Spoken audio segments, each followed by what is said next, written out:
world. Monday morning, this is Group of Five, guys. If you're new here, our mission is to be the voice for the Group of Five football programs that the mainstream sports media absolutely will not do. We need your help to do that. We need you to follow us on all the social media platforms at Group of Five, guys. Go to YouTube, Apple Podcasts, Spotify, wherever you get your best podcasts. Subscribe to the channel. Give us a 5-star rating and a review. Most important thing you can do, tell your family and friends all about us. On this Monday morning, we're going Conference USA season preview. Probably talk about a couple other things, but main focus on the top teams to watch, top players to watch, and plenty more. Hope you enjoy the show.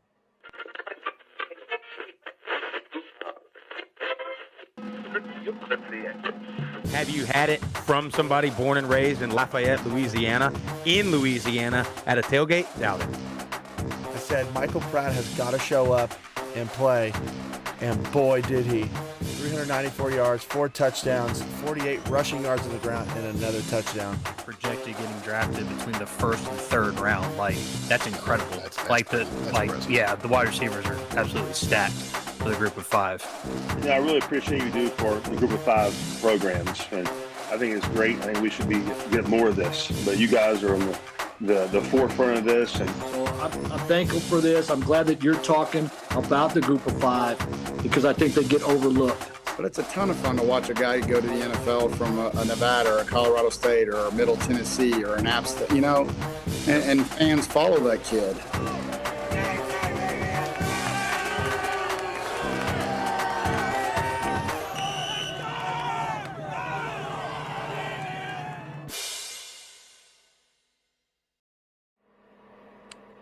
Well, good morning, gentlemen. Is this the first ever Monday morning show, live show? It is. It's bright and early. Everybody doing okay? Everybody, fired up to be here? Everybody excited?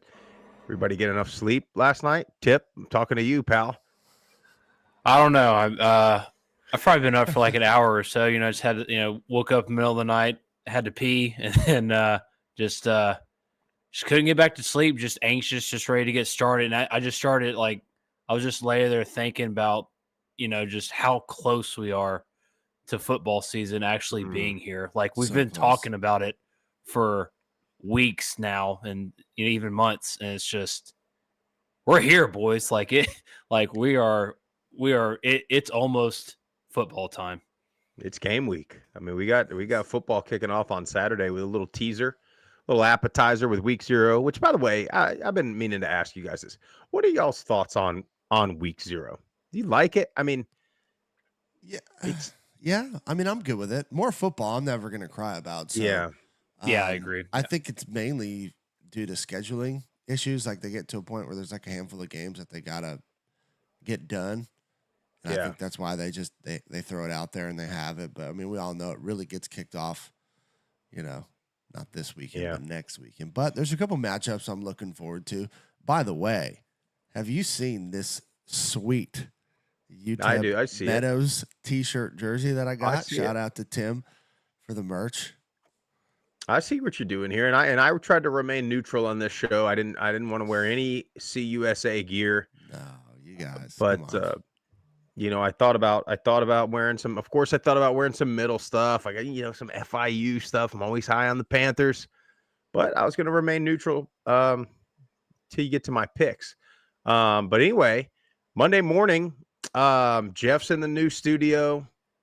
Yeah, I'll tell you what, boys. I got to tell you, what you got? There's a little bar and grill down in Florida, down right in between Panama City and it's called Inlet Beach.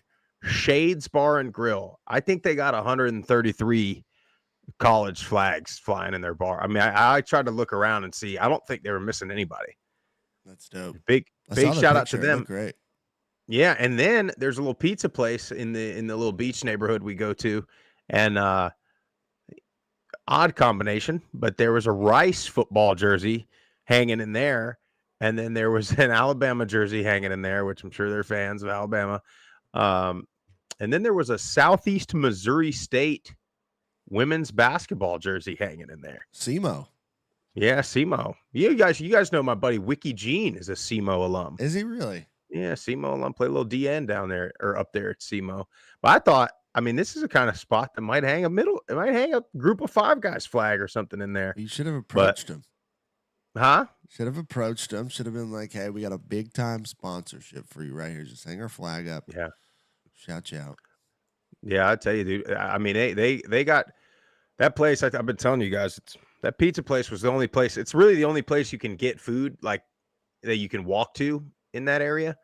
So it's always, I mean, even if there's only 20 people at the whole condo or whatever, it's that place is cracking, a little live music, but definitely had a good time. But back to work now. My wife was like, well, hey, I'm glad we got to go to the beach. I said, well, yeah, I hope you know what that means, is it's coming. It is football season, and we are back in action with this Conference USA. By the way, we're going to have to get a lot of cobwebs shaken off, I think, with this morning show. I'm hearing all kinds of computer stuff over there on Jeff's edge. My lights are flicking. I'm hearing alarms. You up this early? I'm hearing car alarms going off in the neighborhood. I'm hearing cats scrambling from off of on top of cars. I'm hearing dogs barking.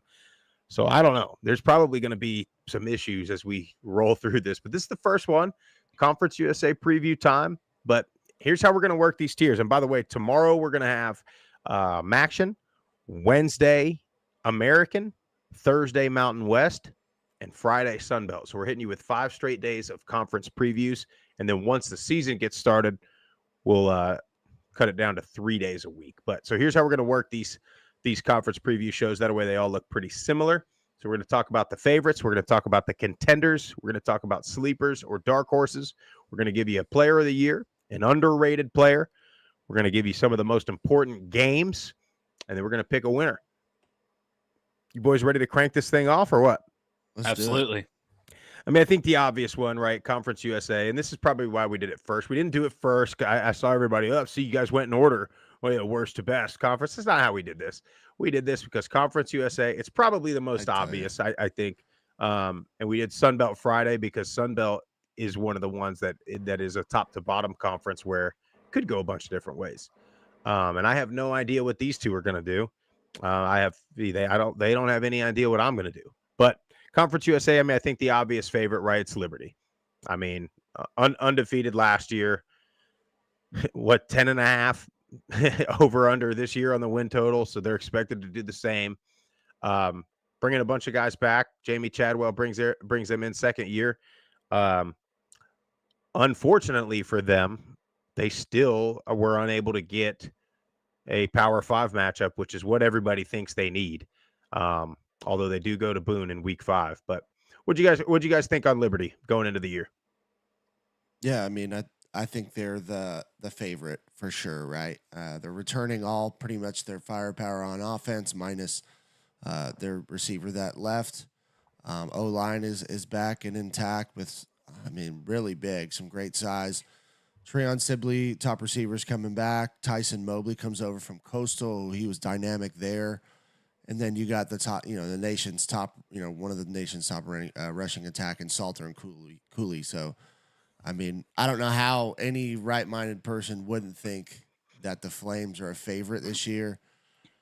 I mean, and again, like, people complain so much about their schedule. It's like a lot of these schedules are done years in advance now. There's nothing they can do about it. They got to play the people that are on their schedule. And a lot of people are higher on ECU this year. And then they got App. And I think FIU is going to be better. So, like, when you look at it on its face, yeah, it might not be the most, difficult schedule you've ever seen a college football team play. But if you dive deeper into some of these teams, they play quality teams. So you can't on one hand say that ECU is going to be better, FIU is going to be better, Jacksonville State is a good team, but then say Liberty doesn't play anybody. So, like, I get it. Everybody would love to see them play a Power 4 team. They would love to see them play a Power 4 team. Every Liberty fan I talk to wants them to play, a Virginia Tech or any Power 4 team. But it's not been dialed in on their schedule yet. Well, and that's the thing too, Jeff, is the schedules are done years in advance, but then it seems like lately they're done years in advance, and then these Power 4 teams pay to get out of it because they don't want to play. And we've heard the coaches, we've heard the ADs. I mean, they're not hiding it. I mean, they're being very transparent that they don't see a reason to play these games. It's too risky. And if we have a committee that frowns upon a game against a Group of 5 school, then it is too risky. Because if a committee's not going to give them credit for a win at Liberty, like that's why you have these teams that's why you have in the ACC, they're canceling Group of 5 games and scheduling in-conference games as non-conference games, because the committee is going to look at a big brand that's not very good from the ACC and call it a better win. I mean, they're going to look at a home win against Wake Forest as a better win than going on the road and playing Liberty. And so if you're NC State or you're North Carolina or whoever, and you're looking at your schedule and you're looking at the committee, how you're going to get in, and you say, well, we'll beat Wake Forest, we might lose to Liberty. Why would we play that game? And so that's what we're seeing. But it's I think a lot of it too, man, is Liberty was so dominant last year. It kind of reminds me of when the national media is going to talk about how difficult the SEC schedule is, and I I'm not. This is not this show for that, but you go back a couple years ago, and I do remember SEC people talking about, well, Alabama's schedule is not that hard. So because they don't have to play it themselves, and so that's part of it too, right? I mean, the other Conference USA team schedule's a little harder than Liberty's because they got to play Liberty. So there's that too now, and I think Jeff, you hit it. This conference is better than it's on the rise too now. UTEP will be better.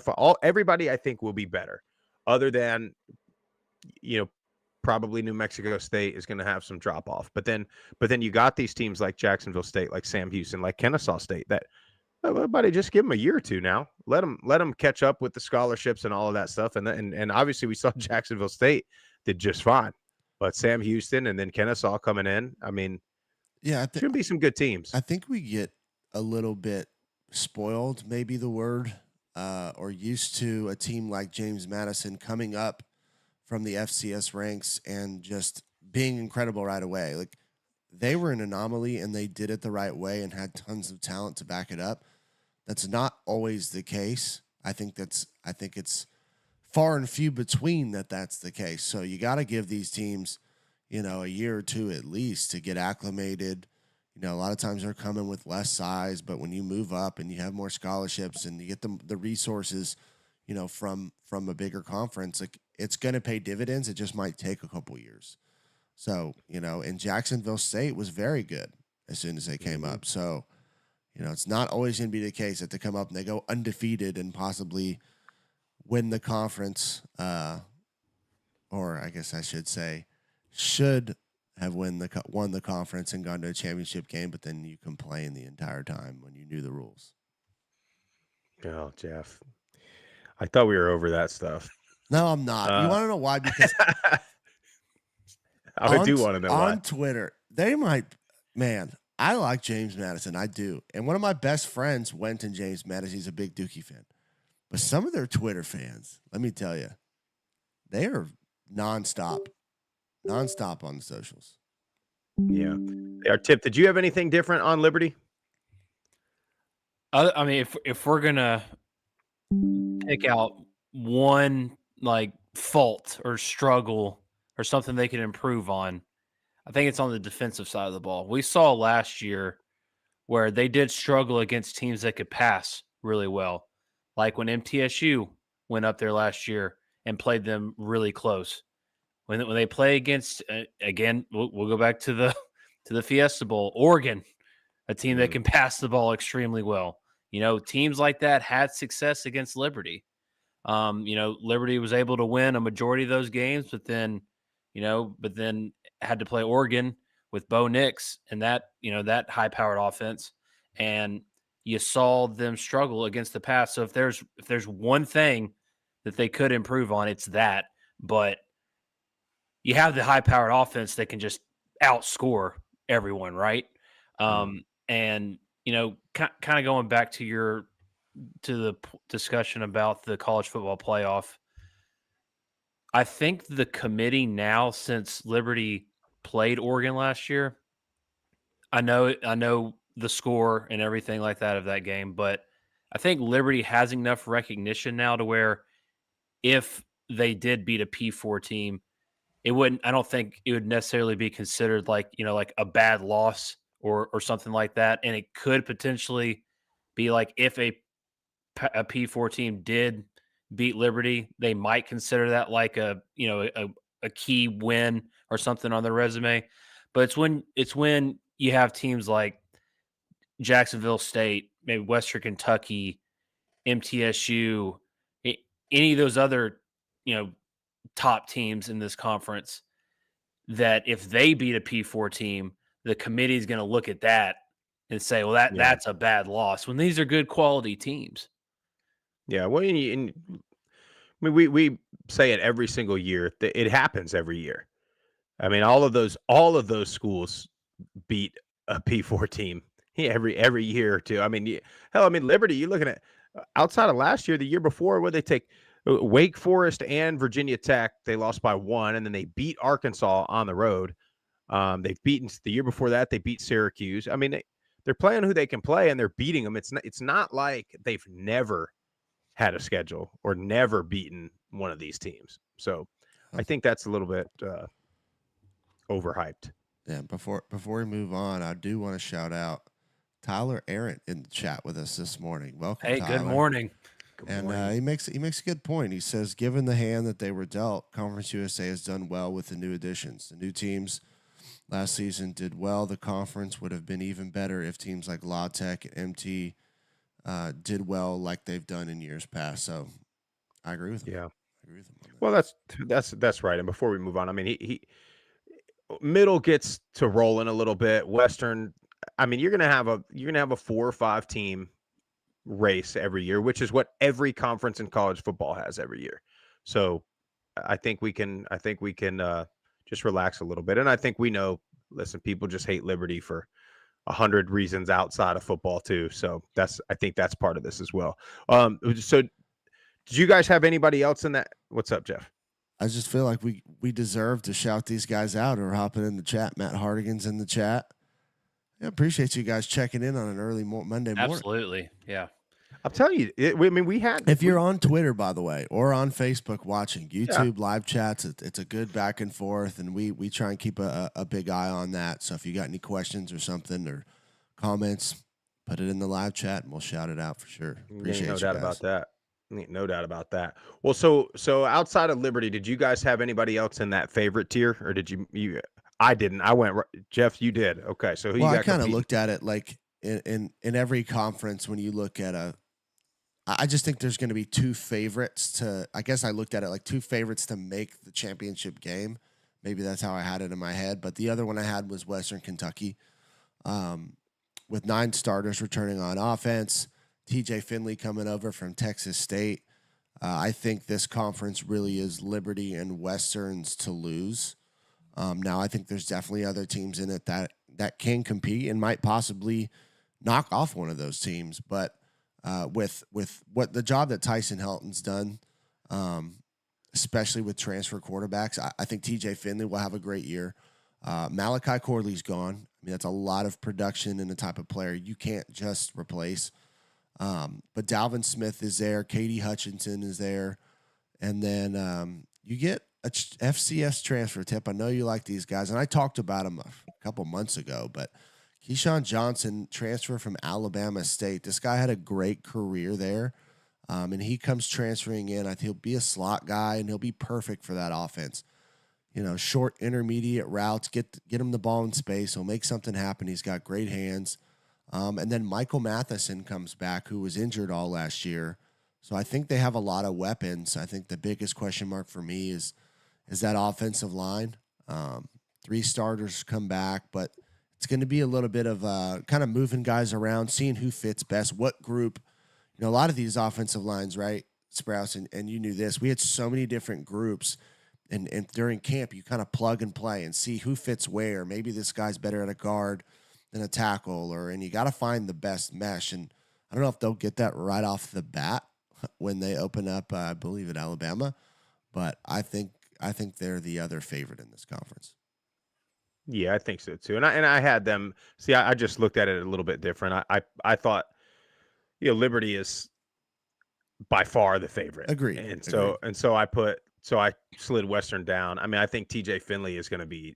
We've been talking about it since he transferred there. I think he's going to be a game changer for them, an absolute difference maker. He's going to be. He's just so big that I'm looking at, and we know this because we were on a roster like this. When you have a quarterback that weighs 250, 260. And I mean, that's your defensive lineman in Conference USA for a lot of these. So I just think if he gets any kind of space, he's going to be tough. But yeah, you talk about the O-line. I mean, that's it. And a lot of some schools will keep people very position specific. Others will pick the best 5 guys and figure out where to put them. But that's a lot of it. It's like a chemistry. It's how do they communicate? Are they able to switch off and pick up blitzes without even almost knowing what everybody's thinking and doing is what's going to make that O-line go. What'd you have on Western, Tip?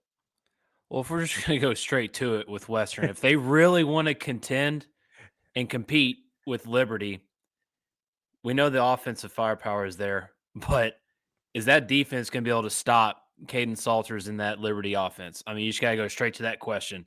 I don't know if they can. I mean, they gave up over 28 points a game last season on defense. They're only returning 5 starters this year.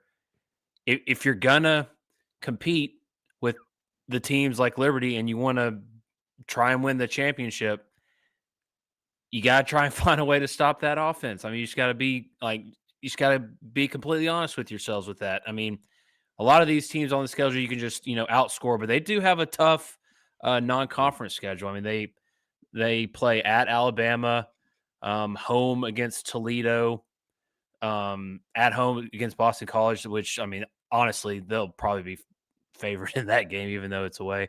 But, I mean, a lot of these teams in conference, they should be able to just outscore, but the defense is going to have to improve if they're going to beat a team like Liberty. But let me ask you guys this question, because I'm looking at the schedule. What are your thoughts? Because I feel like this is kind of planned. I personally am not a fan of this, and I'll explain why. But I'm looking at Western Kentucky's schedule. Last 2 weeks of the season, they're at Liberty and then at home against Jacksonville State. So you have arguably the top 3 teams in the conference that are playing each other the last 2 weeks, where there's a chance that you're going to have to turn right around in 1 to 2 weeks and play that team again in the championship game. I'm personally not a fan of that. Playing teams, the same team within a week or two. But what are y'all's thoughts on that?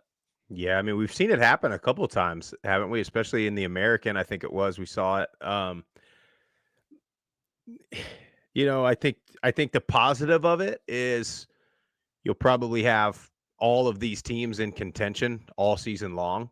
So that'll be fun. That'll make it a little more entertaining the rest of the way. But I don't necessarily think it's purposeful. I think, it's just kind of the way the schedule fell. See, I do think it's on purpose. I do too. I think the conference did that to keep people engaged, because if you run those games at the beginning of the season, I mean, you have the potential by week 5, 6, or 7 that you kind of know who's going to be in the championship game. Whereas if you stick them at the end, it's still kind of like anything can happen. It's anybody's ball game, which I'm good with, because we think, and this happens every year. We think that these 2 teams are going to be the one that's in the championship game, right?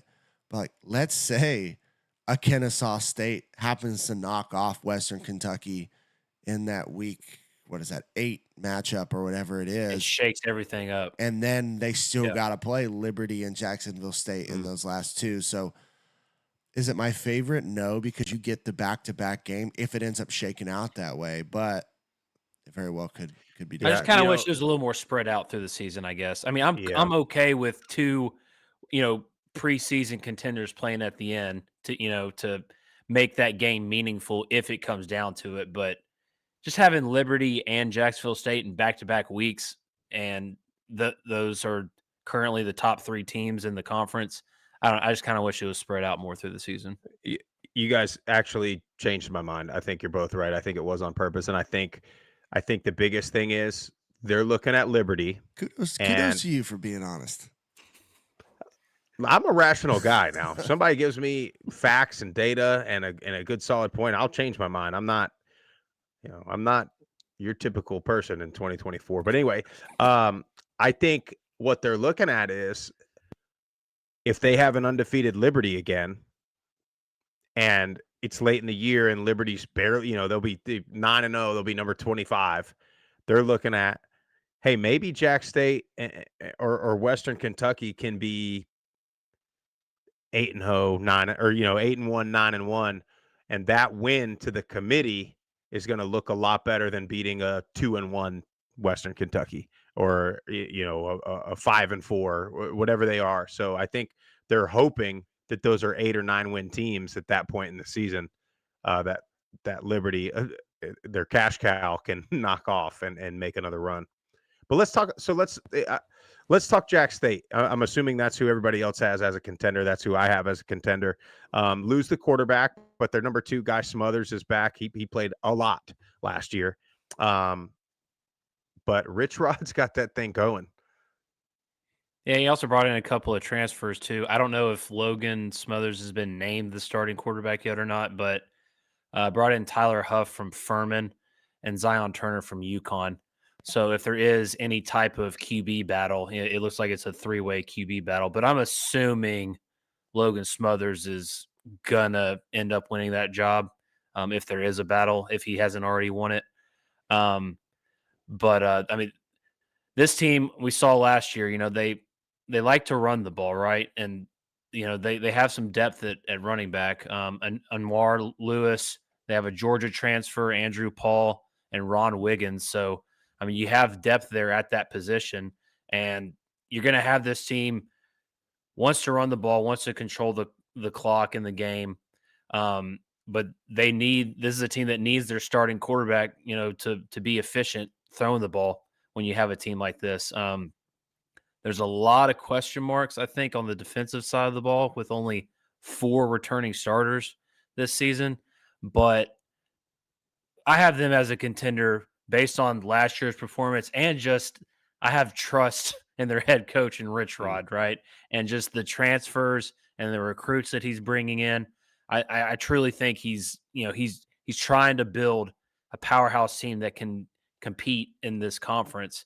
And this is just what you love to see. Like, these new teams coming in, having an immediate impact, immediate success. We didn't see that with Sam Houston, but they had a lot of close losses. We kept saying every year, every week last year, right? This is the best 0-5 team we've ever seen. This is the best 0-8 team we've ever seen, or whatever. But you're starting to see this little transition period, I think, for the conference. You're getting these new teams in here, and give credit to Conference USA for bringing in Liberty, right? Because I mean, they're the power, like they're the top dogs, right? They might possibly not be talking as much about Conference USA if Liberty wasn't in it. But going back to Jacksonville State, you have these new teams like Jacksonville State coming in, having immediate success. These other programs, Sam Houston, Kennesaw State, maybe it takes them a year or two, and I think they will, improve year over year. But you're going to have, like we mentioned earlier, 5-6 plus teams contending every single year. And I think Jacksonville State's going to be one of those teams. And I think it started last year, right? So they've already set that, that limits and boundaries for this team. But as long as Rich Rod's there, with the talent he's going to continue to bring in each and every year, they're going to continue to be contenders. Yeah, and I think they're going to be even better moving forward. They got their new facilities in place, so that's going to drive even more recruiting. And Rich Rod's done a good job even before the new facilities of getting talent in. And I mean, it starts with that offensive line, right? And Clay Webb is one of the guys that's highly touted by NFL prospects of on that offensive line. And they remind me a little bit of Air Force in the way they play, because they run the ball so much. Their defense just needs to contain, bend, don't break, and the offense will do the rest. And we saw this last year with the quarterback position. They're going to play probably all 3 of those guys. I mean, as much as they run them, those guys are going to get banged up unless there's just a clear-cut number one, and we'll see after the first couple weeks. But I think Smothers gets the nod early, but you'll see all three of those guys, especially that Zion Turner kid, because he's pretty dynamic with the ball in his hands. I like it. Now, Jeff, did you have anybody else in the contender category? So I know you had Western up there as a favorite, but who else do you have as a contender? I did have one, but you know what, Sprouse, as a good friend that I am, I'm gonna throw it to you. I have FIU as a contender, and I know you're high on the Panthers, so why don't you tell us why to start? Well, I had FIU as a sleeper, yeah, but I think I have them as a sleeper every year. But I just think, for Coach Mack, it's the first time he's got a quarterback going into the year, in Kewan Jenkins. I've been watching a lot of, I follow, and I'll give these guys a shout out too on Instagram. There's an account called 305 Sports, and it's basically a bunch of South Florida high school tape, and they're showing Miami Central and Miami Northwestern and all these guys, and Kewan Jenkins is a Central guy. And I just think they need, I think they have a lot of momentum. The change to Pitbull Stadium, they're getting more and more local guys. The community's going to back this team. If all they got to do is win like twice, and they're going to get some support, and their students are going to be there. I think their students are going to be there for the entertainment aspect of the Pitbull or whoever's going to be doing a concert, and who are they going to see in the suite and this and that.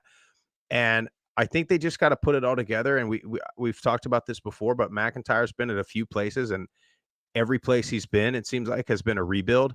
Every place he's been, he gets there after coming off like a 1 or 2 win season. And those first 2 years have been, questionable, but then he's had them all in conference championship contention after that. And I think the key to that is he's got his quarterback going into the season. And again, FIU, man, they've been good. Like, they've had decent teams, and they just got to put it all together. They always have talent. They always have guys. If you remember when we were at Middle, Jeff, I mean, we beat them. I don't think Middle's lost to FIU in a decade, but every time it comes down to the wire. Yeah, and every time everybody that's played has been like, I don't know why they're not good, because they got dudes, and I think this is the year for them to put it all together. Now, unfortunately for them, I don't think they're on the same level as Liberty. So I think being a lot better for FIU is 6 or 7 wins and a bowl appearance. Yeah, and I think this is the first year in quite some time. I'd have to go back and look at all their schedules where their non-conference is very manageable, where they're not going to get like really beat up right off the bat. And let me tell you, there would make me nothing happier in this world if they go to Indiana and beat the Fighting Signettis up there, man. And that'd be a great way to start off their season, because he's trying to flip a roster up there. He's trying to add his culture in there. And this Kewan Jenkins kid, if he can make a big jump this year, and he made a lot of young mistakes as young players do last year, protect the ball. Their O-line has got to do a better job, where towards, the middle 10 of the season, like there were times, and this just happens not only with young kids, but kids who get pressure a lot. You start to rely on your athletic ability too often, too quickly, whereas you might be okay to sit in the pocket, step up, drive up, and then find your guy, where you're just so used to getting out of the pocket. Now I'm going to try and run around and make something happen. And yes, that works sometimes, but that's where you get into a lot of mistakes and his interceptions and things like that. So I really like Jenkins. The top receiver, he's gone. Chris Mitchell transferred. But you got Eric Rivers. You got Dean Patterson, I think will be the top guy. So you got weapons there. It's just really going to come down to that offensive line. Can they run the ball effectively? They don't need to be, a great running team, because you got a great quarterback, but you got to be able to do it effectively where it keeps defenses honest. And then I think Jenkins and those guys will be able to do the rest. I just want to add one more thing on FIU. As you guys know, I like these kind of guys. Defensive tackle Jeremy Passmore Sr., number 8. You know, single-digit guys. That's all you need to know. I'm telling you, you guys know this. You know that no equipment guy or anybody that decides what numbers is going to allow a defensive lineman to wear a single digit unless they're a dog. So that's all you need to know about that. Tip, did you have anything else on FIU, or do we? So you had them as a contender, Jeff. I do I have them as a contender, and they got a JUCO transfer. Check this kid out. Cole Gustafson. This kid's 6'5", 310 pounds. He's going to clog up the middle on that defensive line. Be looking out for him. I don't know what number he is. I don't think he's a single digit. He's not a single digit. 93.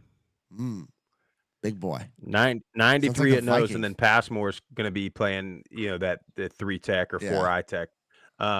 So they got some guys. Now I can't remember the Twitter account it was, but there was somebody that was claimed to be a guru, was watching some tape and said FIU had one of the better defenses in the country, just watching them on tape. So they're going to be a lot better. And the last thing I'll say is, I just thought of this when we had Coach Mack on not that long ago.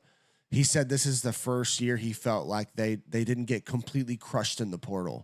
Now, obviously, Mitchell was a big hit, but across the board, he felt better this year about keeping a lot of their players and talent in-house. Yeah, and he said this was the first time he felt like it was a player-led team, which is always good. So okay, so I had FIU as a sleeper. The other team I had as a sleeper, and I thought you were going to go this route on a contender, Jeff, but the Miners down in El Paso, I thought you were going to have as a contender. I had them, and I had UTEP and FIU as my contenders. Oh, so you had – okay, all right. So then go in on UTEP then if you got them as a contender. I had UTEP and FIU as sort of dark horse sleepers. Yeah, I think that Scotty Walden coming from Austin P, we got a chance to talk to him, and you see all the things they've been putting out on social media. The guy's energy, man, is just infectious. And I'm not going to go as far as to say that they're going to have the immediate success that G.J. Kinney had at Texas State, but there's a lot of similarities in not only their energy, but the fact that he's bringing so many pieces from Austin P with him to UTEP. And I think what that does is, you get the guys that are stayovers that didn't leave, which they had a handful of those guys. And then you bring in the transfers with you that helps build that culture. They know the expectations. They know how you are as a coach, how you are as a man. And I just think that they're going to be much improved. I think that his offensive scheme, who they ranked 14th in the country last year in total offense, I think that it's going to be an immediate boost because they're going to go spread. They're going to spread you out. They're going to go tempo. They want to go fast. And I think it just allows you to take the talent that you have, put them in advantageous situations, and get them in great matchups. I think that's what the spread does. They only have 4 starters returning. And then the quarterback situation, you have Cade McConnell, who we saw last year. At times looked very good, and then other times didn't. And then you get Skylar Locklear, who was the backup at Austin P last year. So I think it's a 2-man race there. Javon Jackson's coming over from Austin P. He had a great year with 1,300 yards on the ground, 10 touchdowns.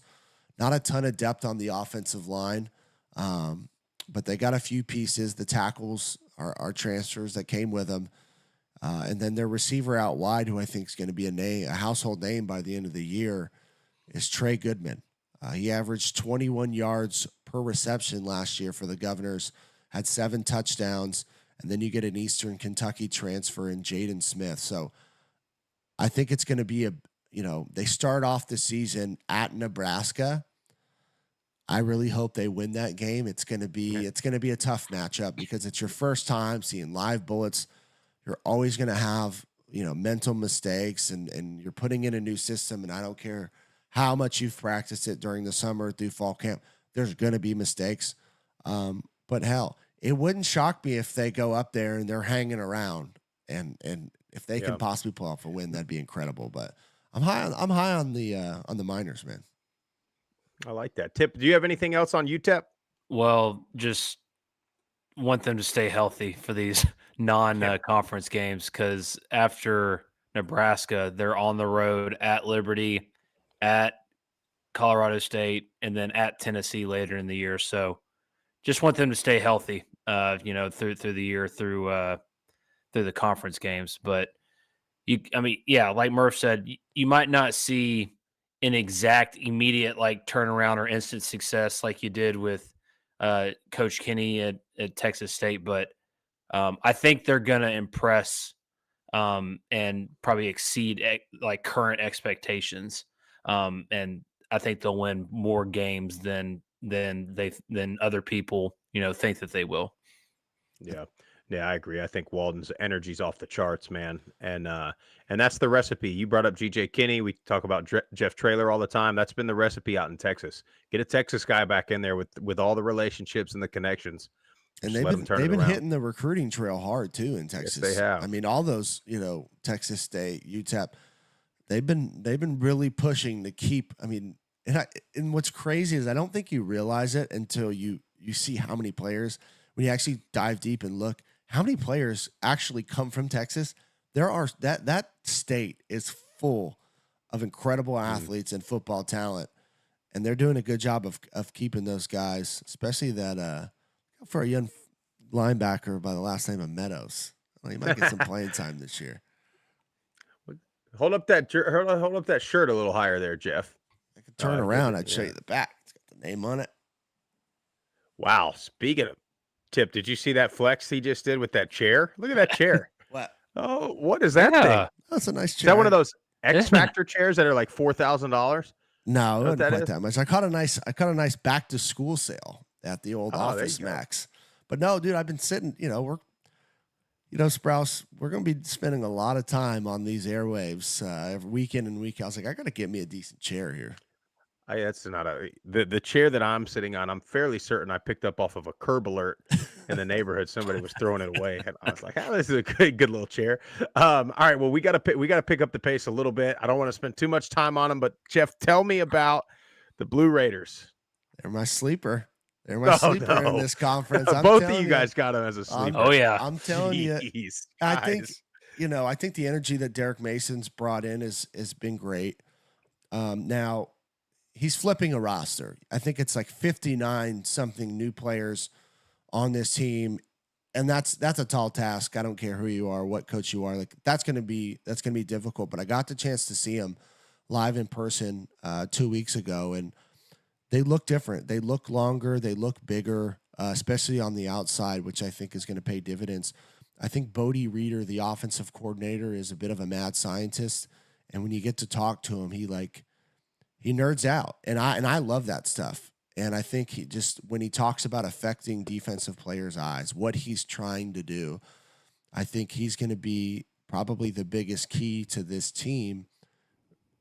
And it's going to be a different offense that's, you haven't seen at middle for a while. They're going to get in 2 tight end sets at times. They'll go under center more often than they've seen. And I think the fact that Vadiata was back, I mean, you're talking about a kid who over 3,000 yards last year, 23 touchdowns, and that was really not with much of a run game. And he's athletic enough to make plays with his feet.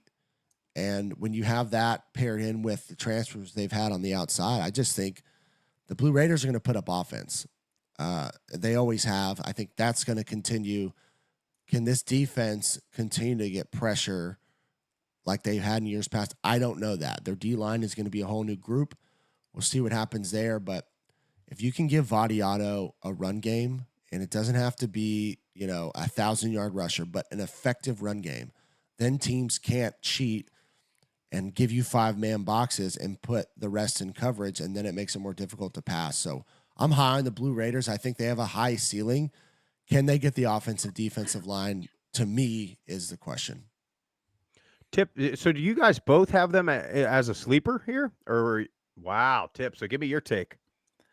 I do, yeah. And just to kind of, go in a little more depth on the defensive side of the ball, I mean, with Mason's defensive background, right? Like I feel good about the defense. And it might not translate to immediate success this season because like Murph said, I mean, the amount of roster turnaround that there is on this team, it might not click or might not mesh right off the bat, but you put your best 11 out there on defense and make adjustments throughout the year until you find that 11, and the same thing on offense as well, right? I mean, you're just going to see a lot of, plug and play, see if it works, make adjustments on the fly. You're going to see a lot of that throughout the year, I think. But I just I like the aspect of the size on the offensive and defensive line. I think what's been the biggest question mark in recent years is depth, right, at these positions. So if you can add the combination of the size that you've brought in on both sides of the ball, but then also add depth to those, then that's a recipe for instant success. And that, like Murph said, I think that's why I personally feel like, and Murph does as well, that their ceiling is high. That we obviously don't know for sure with all the new guys that are coming in, but Vadiato having that experience, you have Frank Peace on it, running back coming back. He has that experience. This team should be running the ball more. So, you keep rotating these running backs in, and Vadiato has the ability to run, like Murph said. So just if they can get the combinations of everything correct, as the season goes on, I think their ceiling is high, and I think they could possibly immediately contend, especially if you pull off wins against, Western Kentucky early in the year, and then Jacksonville State middle of the year. You win those 2 games, or even one of those games, and and win your other conference games, they're going to be in contention. Boy, I hope so. That's all y'all had for sleepers now, or do you have anybody else in there? We're gonna have to roll through these next couple teams pretty quick. So I'll start with the best 0-8 team of all time from a year ago, and that's Sam Houston. Look, Casey Keeler does a heck of a job there. They won 3 of their last 4, and then they bring in a JUCO national champ quarterback, Hunter Watson. So look out for Sam Houston. I think they're going to be pretty much on the rise. What about New Mexico State, man? I mean, they're in the championship game a year ago, but they just got crushed. I mean, only 23 Letterman returning. Not 23 starters, 23 Letterman returning to that team.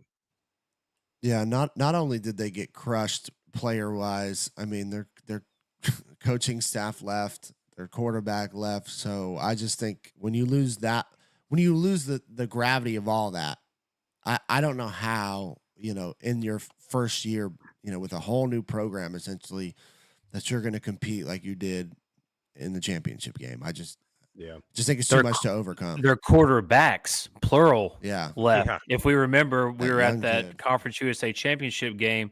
Diego Pavia gets hurt, and then comes Blaze Berlowitz, and he is out there balling. Yeah. And so we're just thinking, when we see the coaching change and we see Pavia go to Vanderbilt, we're thinking, oh, okay, well, Berlowitz, it's his job now. He's going to come in. We saw him. He passed the eye test, and then he transfers to Vanderbilt as well. So weird. It's so they weird. Must be really great friends. I mean, they must just be all-time friends. But all right, so then you got La Tech and you got Kennesaw State. La Tech, it seems like forever ago. They won 10 games in 2019, and it seems like that was a century ago.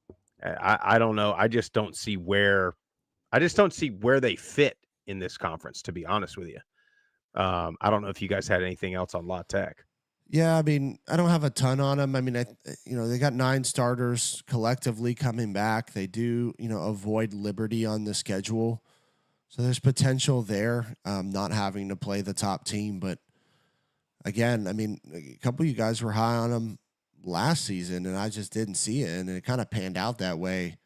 I don't know if it's just tough to get recruits down there, but I'm not high on them. There's nothing that really sticks out to me, player wise or schematically, that they're gonna come in and be a contender. Yeah, and then for Kennesaw State, I don't think we're gonna see them come in and do what Jacksonville State did. I do think they could come in and be relatively similar to what Sam Houston did. They redshirted everybody last year, Brian Bohannon's been their only head coach for like 10 years. I mean, that's only been a program now since 2015. So the culture in the building is there. They're just going to have to start recruiting a little different caliber of a guy just to compete at this level. But I don't think they're going to be as bad as everybody thinks they're going to be. I think people might look at that, 3-6 record last year in their transition year, but we've mentioned this in recent shows that it kind of looks like they held a few players, that didn't play last season in that 3-6 year to have them ready for this first year in Conference USA. So I think because of that, you could see it. You could see this team win more games than you think they're going to, just because you see that 3-6 mark. In the transition year, they come in to Conference USA. You think they might only win 1 or 2 games, but I think they might surprise some people, and they'll stay close in more games more often than not. I agree. Do we hit everybody? Do we talk about every team? So let's do this. I just need like one word here, or just the matchup. Give me player of the year. I'll start. I went so obvious. I went Caden Salter. I'm sorry. I did too. Across the board. Yeah, I mean, I think he's just the top. He's the top dog, and that team's going to ride and die by him. Give me an underrated or underappreciated player, Jeff. I spoke about him earlier. I think Nick Vadiato does not get enough credit for the numbers he's put up over the last couple of years, given the circumstances. And if that team succeeds, it's going to be because of him. Man, we really got to start like meeting before these shows and comparing notes and stuff. Well, I got. Well, let me hold on. We'll go. Okay. I got one more. Well, no, after the fact. I think Vadiato can get overshadowed in this conference by definitely Caden Salter, but then now you got TJ Finley. We've heard more about TJ Finley coming in at Western Kentucky than we have at what Nick Vadiato can do for this MTSU team. He's a good combination of run and pass, and he led Conference USA last season in total offense per game at around 290 yards a game. So, he has the ability to, has the experience. He can run this offense, even though it's going to be a new look offense. He can run it. He has the experience. I don't think surprise is the right word, because people within Conference USA have seen this guy play and saw the type of games that he can have, especially like against that. I keep going back to that Liberty game, but Vadiato, played an incredible game against Liberty. So I just don't think he's getting talked about as much as the other, like Salter and Finley. Yeah. I went kind of off the wall here. I went Logan Smothers because I thought, looking at him too. I thought a lot of times last year, I thought he should have been QB1 down there. And so I think this year, like we said, he's probably going to get the nod, but I think he's going to have a pretty good year. Did you have one other guy, Jeff? I do. Make it quick. We got to roll here. Maurice Westmoreland, defensive end at UTEP. This guy had 7.5 sacks last year. I think he's going to be one of the top rushers in Conference USA that nobody's talking about. All right, give me the most important conference game. I got a feeling we're all going to be here. What do you got, Jeff? I don't think we're all going to have the same. November 9th at Johnny Red Floyd Stadium, the Liberty Flames roll into Murfreesboro and they play Middle Tennessee. That game was tight last year, and I called my shot a couple months ago. The Blue Raiders are winning that game, and they're going to throw a huge wrench in the works to Liberty's plans. Tip, what do you have? I talked about it a little bit earlier in this show, but I'm going to go to that last week of the season, Week 14 matchup, Jacksonville State at Western Kentucky. That game right there could determine who plays against Liberty in the championship game. I went 100 miles of hate, man. That's a big Western one. It's and early. middle. Yeah, it's early this year, so I think that's going to tell a lot about both of those teams. Most important non-conference game, Liberty at App State, Week 5. Or is that across the board? I mean, that's a measuring stick game for both of those teams. So that's going to be. I'm excited about the Week electric. 1 Coastal Carolina at Jacksonville State. That's a huge game too. That's a huge game. Yeah. You remember we were at that game last year and it got rain and lightning about halfway through the first quarter. we gonna pick a winner here? Who they playing? Who they playing? Yeah, we might be across the board. Start with it, Jeff. I have the Liberty Flames making it to the championship game, but I have them playing Jacksonville State in that game, and I think Liberty comes away with it. Tip. I have the exact same thing. Wow. Liberty playing Jacksonville State. Liberty wins. I went Liberty over Western. I think Finley's going to have them rolling pretty good this year, but I'll take the Flames.